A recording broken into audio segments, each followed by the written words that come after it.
So, what was that? The Cardinals bats go cold against the Reds? Is this the end of the road for Dakota Hudson in the Cardinals bullpen? And we take a visit to the minors for this week's farm report, which included a huge day for one prospect on Sunday. All on today's episode of Locked On Cardinals. You are Locked On Cardinals, your daily St. Louis Cardinals podcast, part of the Locked On Podcast Network, your team every day.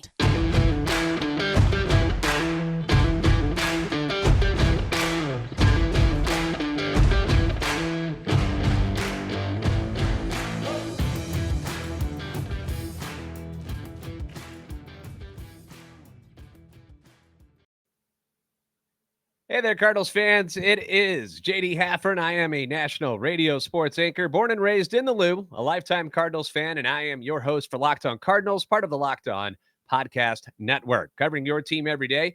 You can follow me on Twitter at JD Sports Radio. Follow the podcast at LO_Cardinals.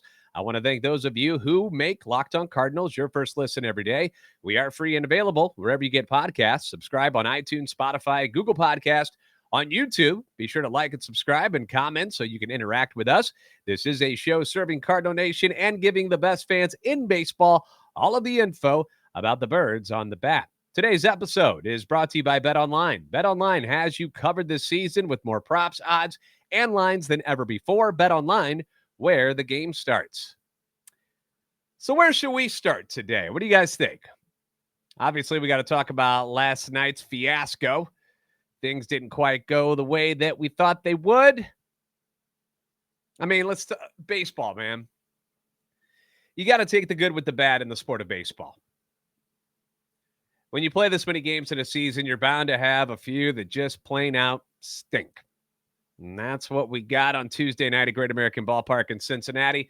Cardinals coming off of an offensive ambush of the Reds on Monday night, where they scored 13 runs on 14 hits, including 4 home runs.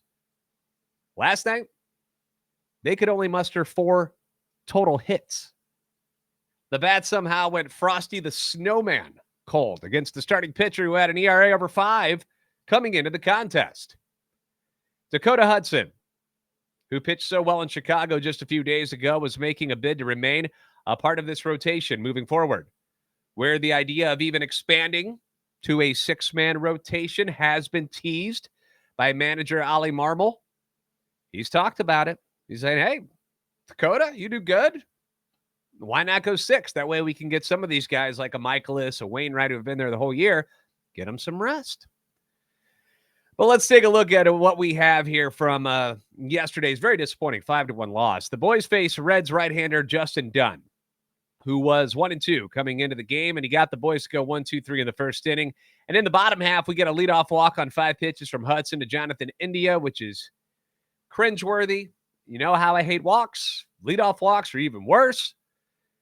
But Hudson rebounds. He punches out the next hitter on strikes. Then he gets another beauty, another amazing play from Nolan Arenado. Kyle Farmer pulls one down the line that hits the third base bag, and then it pops up. Arenado, no big deal. Just backhands it, fires to second for 1, safe at first for Farmer, but another amazing play that he makes look so easy. He just doesn't panic. He's smooth. He reacts appropriately. On target throw to second base. He's just phenomenal. If any of you have kids or you are a kid and you're playing the game of baseball right now, if there's any infielder I want you to watch, it's Nolan Arenado. He's that good. He's incredible.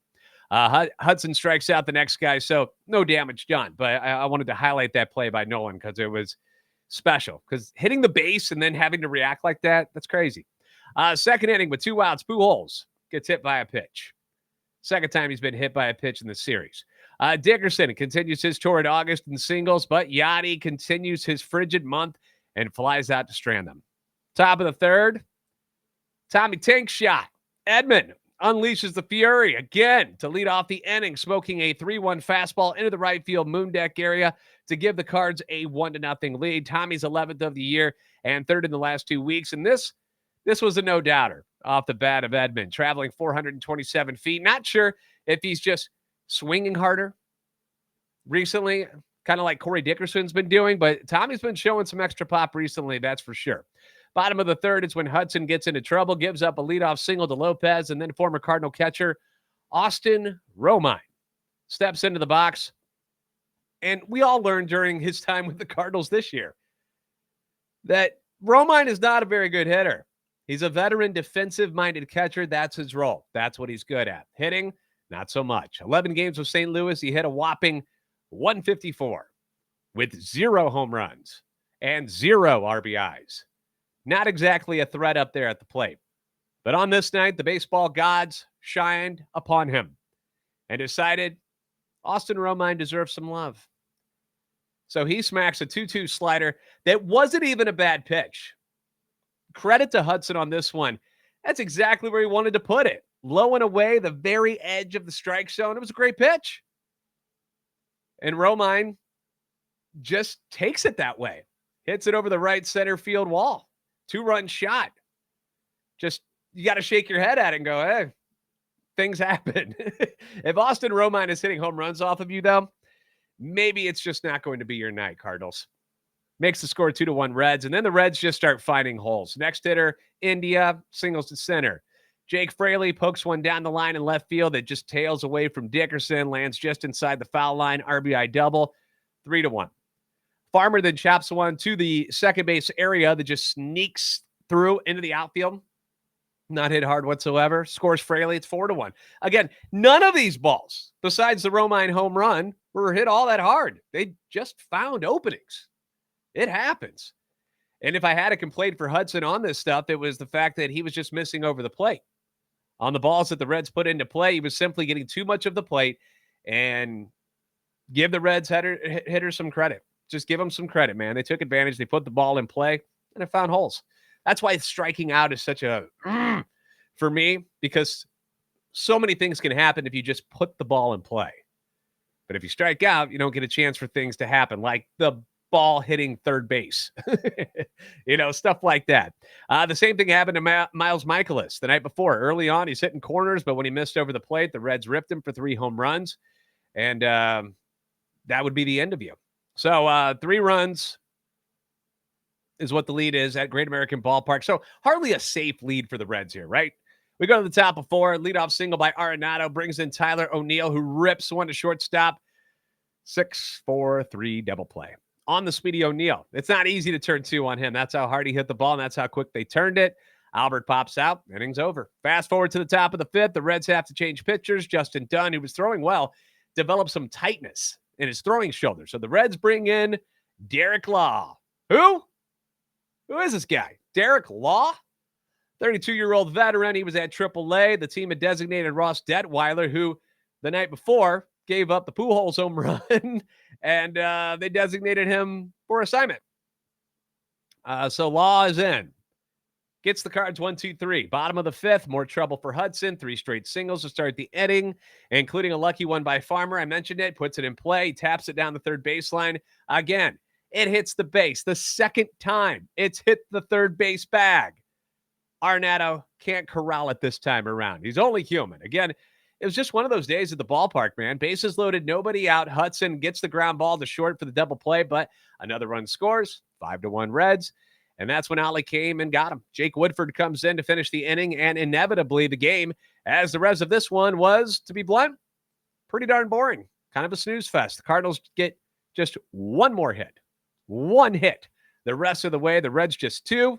Final score, Reds 5, Cardinals 1. A pretty uninspiring performance from the team on the offensive side. Just 1 run on 4 hits against a lot of dudes that most people have never even heard of. And I'm one of them.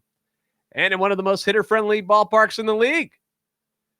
And this seems to be a bit of a trend recently against these lesser teams. Twice against the Cubs, the team looked just hollow at the plate. A lot of uncharacteristic things in this one. Nootbaar 0 for 4, no walks. Donovan 1 for 4, but 3 strikeouts. Goldie 0 for 3, 2 strikeouts. The only real consistent thing that happened, and I hate pointing this out, is Molina goes 0 for 3. Now on the season, it's hitting 200. He's about to fall under what they call the Mendoza line. He's 0 for his last 13 and just 3 for his last 28, which is a 107 batting average. And I hate watching it. I hate seeing him struggle. It is a miserable experience as a fan of his, and I can't even imagine how much it's bothering him right now. Hopefully it doesn't impact what he does behind the plate at all because he's still elite behind the dish, but there's no offense coming from him anymore. While Kisner, got to give him credit, got to admit it, hitting much better, 313 over his last 40 plate appearances. Another inconsistent start by Hudson from the pitching standpoint. So is this it for Hudson? That's the question. Is that it? Is that it? Has he run out of chances? We'll get into that next on Locked On Cardinals. First, though, let's talk about BetOnline. BetOnline.net, your number one source for all of your pro and college football betting needs and sports information this season. Find all of the latest football league developments, game matchups, news, podcasts, including this year's opening week games. Let's see. Let me do the math in my head. I think we're 8 days away from opening day in the National Football League. Exciting times, right? Even though it's the Rams who get to open it up. I know we still have some Rams fans in St. Louis because it's not the team's fault that their owner sucked and took them to LA. But at the same time, Rams. Anyway, BetOnline. Also, your continued source for all your sports wagering information, including live betting, esports, and scores. The fastest and easiest way to check in on all of your favorite sports and events, including Major League Baseball, MMA, boxing, golf. You got the tennis going on right now, U.S. Open. All you got to do is head to the website today or use your mobile device to learn more about the trends and the action.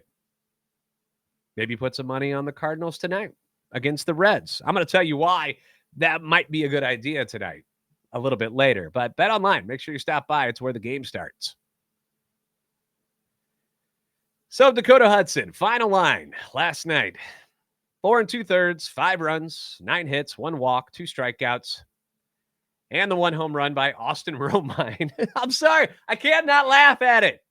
The dude is not a good hitter, and he got lucky. But hardly the start you were looking for after what Hudson did his last time out against the Cubs when he threw 7 innings, allowed just 2 runs on 5 hits, which was a fantastic outing. And even in the moments in that game, he did struggle, but he battled through and was able to get through it all and had a great game. But this should have been expected, right? Like, we shouldn't have been thinking that Hudson was going to come out and be really good again. This whole season, it's been up and down for him. Again, he's coming off of Tommy John surgery, so I don't think anyone expected him to come out and be the ace of the staff by any means. Even at full strength before he even got hurt, that really wasn't going to be his thing, okay?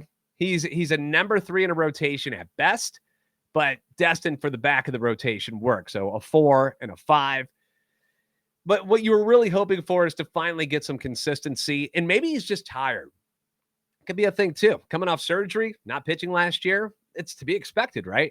But the consistency never happened. So just from June up until now, this was the amount of runs he gave up in each start.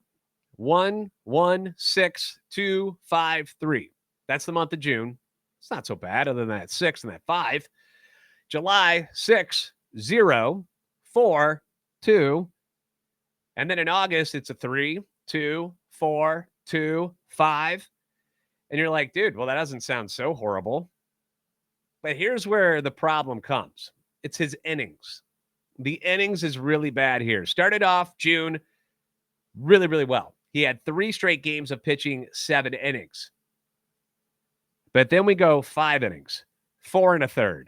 5, 4, 6, 6 2/3, 4 1/3, 4, 5, 4 1/3, 7. That was that last one against the Cubs. And then last night, 4 2/3. You see where that's a problem?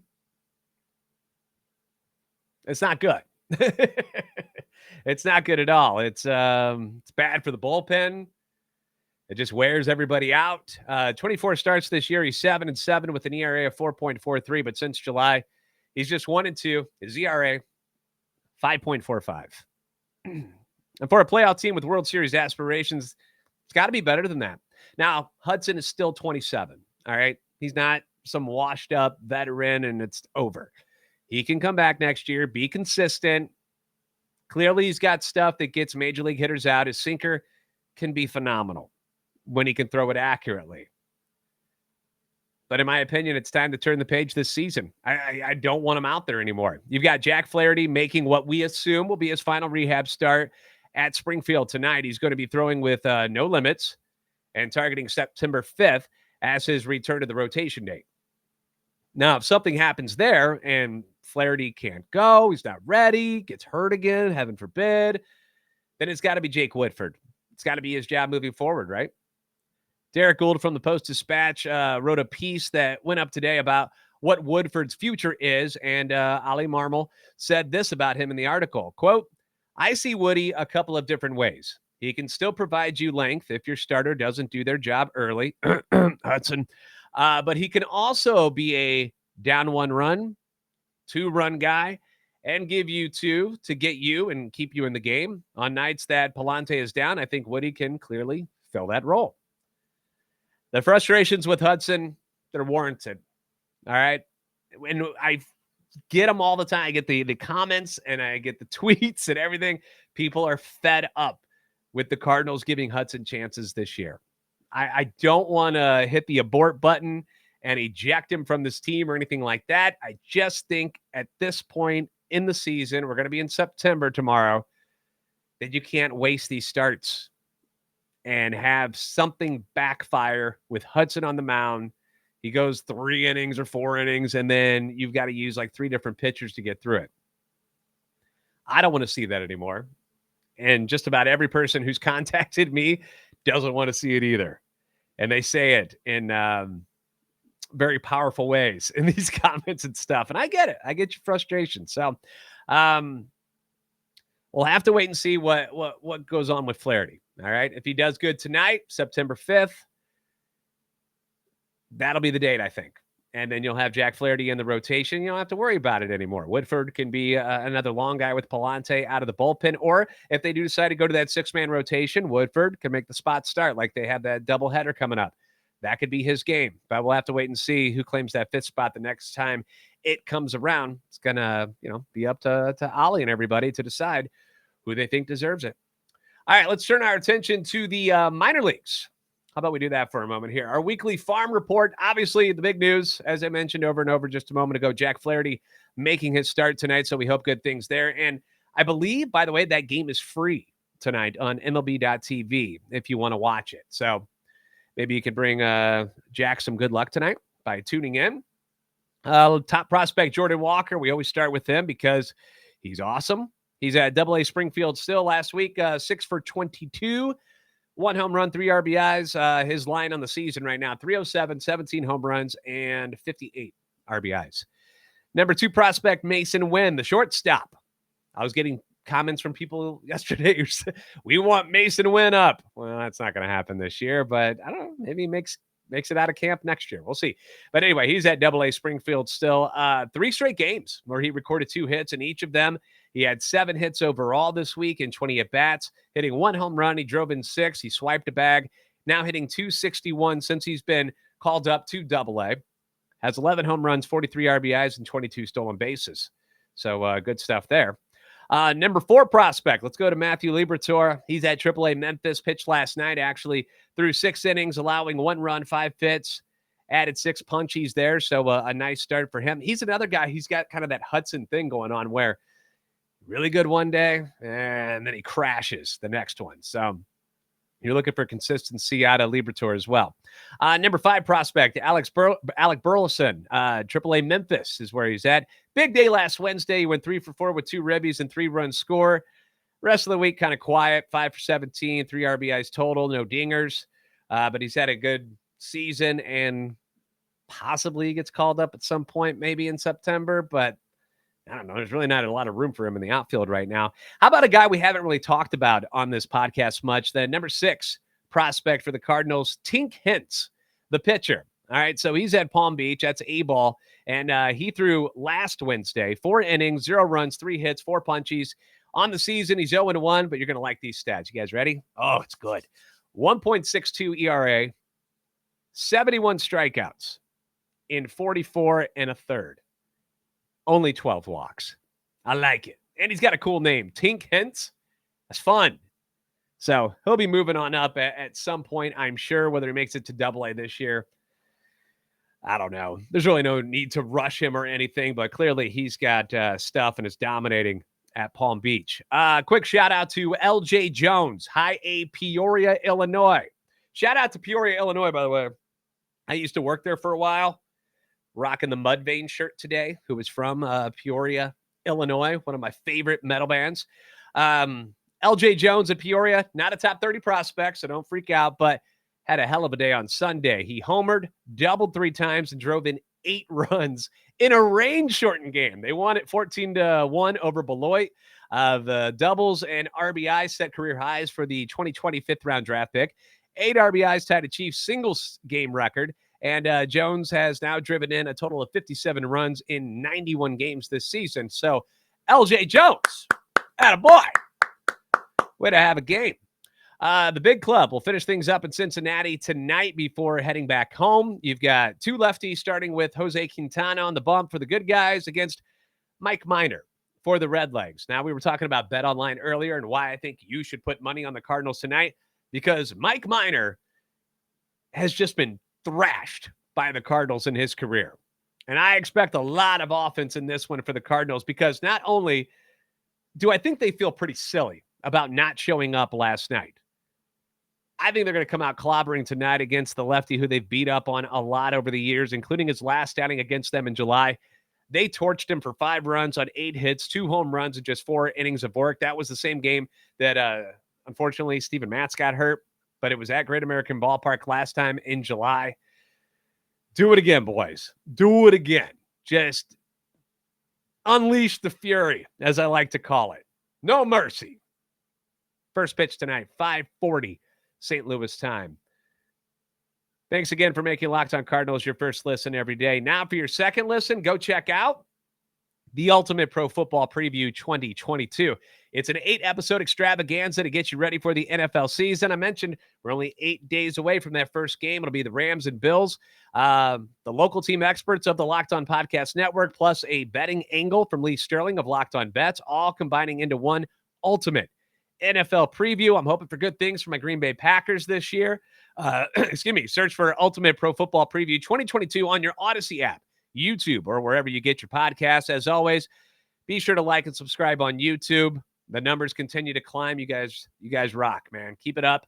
Follow on Twitter, LO_Cardinals, and at JD Sports Radio.